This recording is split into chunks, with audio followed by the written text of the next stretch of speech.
Olá pessoal, no vídeo de hoje eu vou te ensinar como fazer prova para o reconhecimento do vínculo empregatício no âmbito de uma reclamação trabalhista. No primeiro momento eu vou te esclarecer quais são os elementos fáticos jurídicos aptos à caracterização da relação de emprego. No segundo momento eu vou te indicar como fazer prova desses elementos. Se gostar desse conteúdo, eu peço apenas que se inscreva no canal e ative as notificações. Vamos ao vídeo.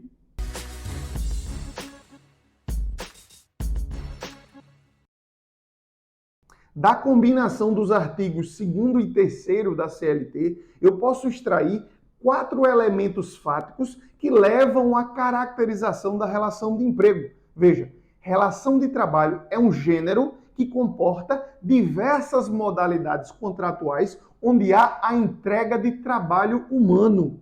E a relação de emprego é uma dessas modalidades. E o legislador se preocupou em regular de forma mais incisiva essa relação de trabalho.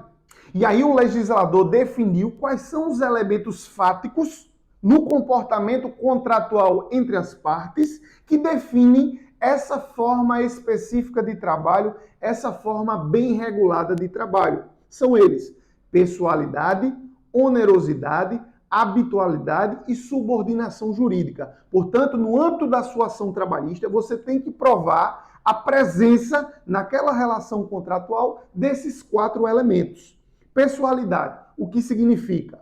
A pessoalidade me diz que aquela prestação de serviços deve ser executada por uma pessoa específica, ou seja, o contrato é firmado intuito personae, onde o trabalhador não pode se fazer substituir por um terceiro.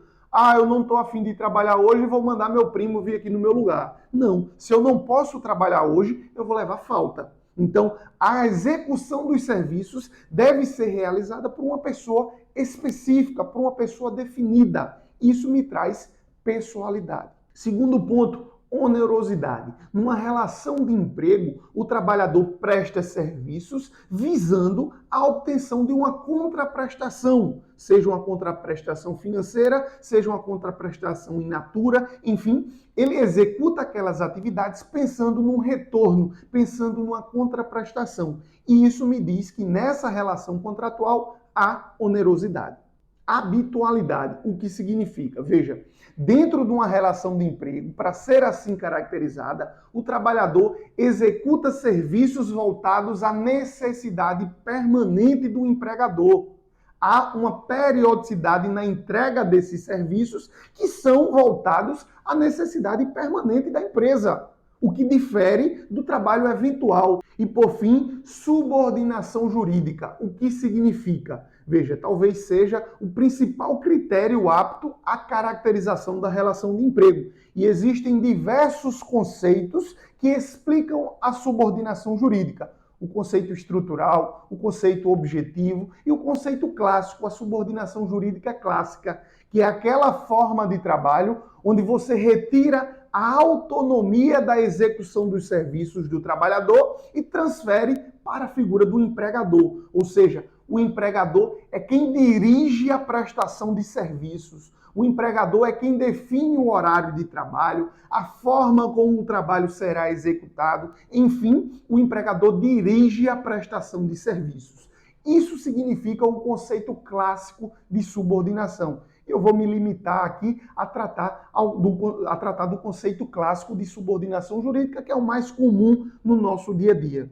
De posse de tais considerações, diversos são os meios de prova onde você pode se valer para obter êxito na sua ação trabalhista de reconhecimento de vínculo.